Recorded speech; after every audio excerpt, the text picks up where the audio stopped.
Christo mentioned that he had this slipping in his swing, that sometimes when he goes after really hard, his right foot will slip back behind him. And I wanted to explain to him that, when you actually push from the ground properly, if I'm going to try and rotate my pelvis forward, I'm going to push back with my right foot and forward with my left foot, and that creates this torque. So the fact that he feels his right foot slipping out backwards, that's actually a superpower. It means you're pushing in the right direction. I wish more players would feel that.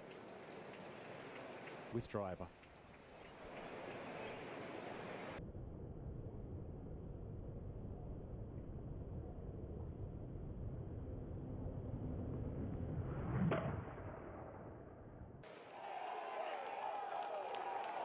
And he's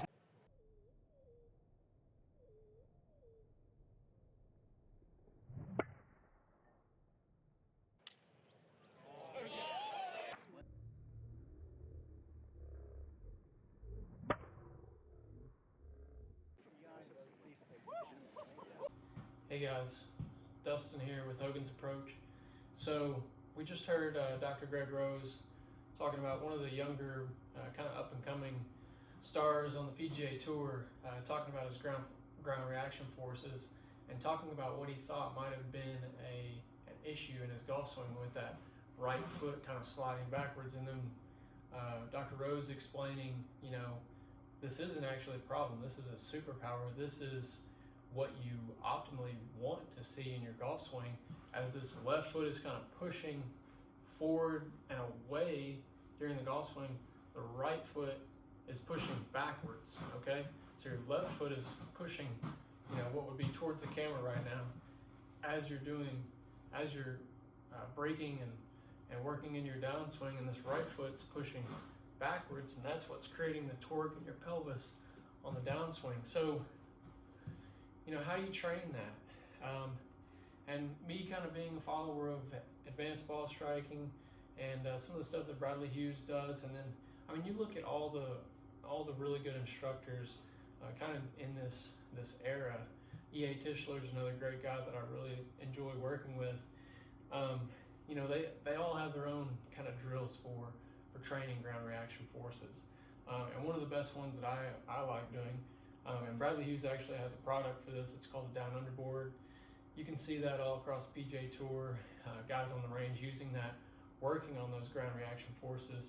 But if you don't want to go out and pay the money for a Down Under Board, you can do that with just going to your local hardware store and getting a piece of plywood. This is 12 inches wide by 18 inches in length, roughly, 3/4 of an inch thick.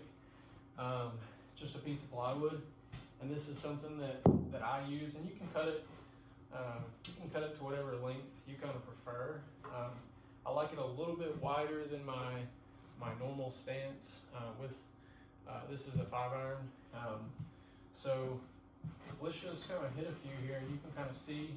And when I train this, I really like to kind of focus on keeping my right foot down. And I'll actually do a lot of swings where it's just kind of my arms working in here, hitting it, keeping my right foot down, and then allowing my arms to just go ahead and go into the finish. And that kind of really helps me stay connected to the ground, and keeps myself in posture.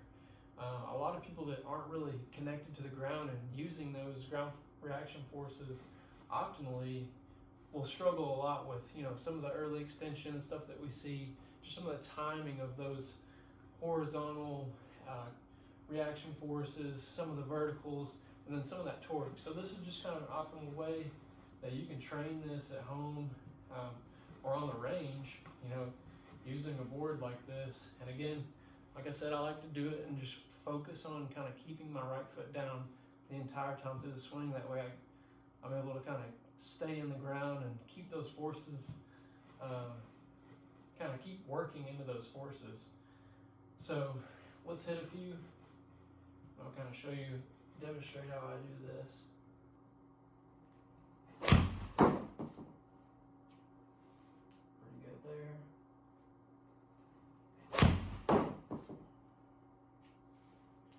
Right foot came up a little bit there, but that was a really good strike.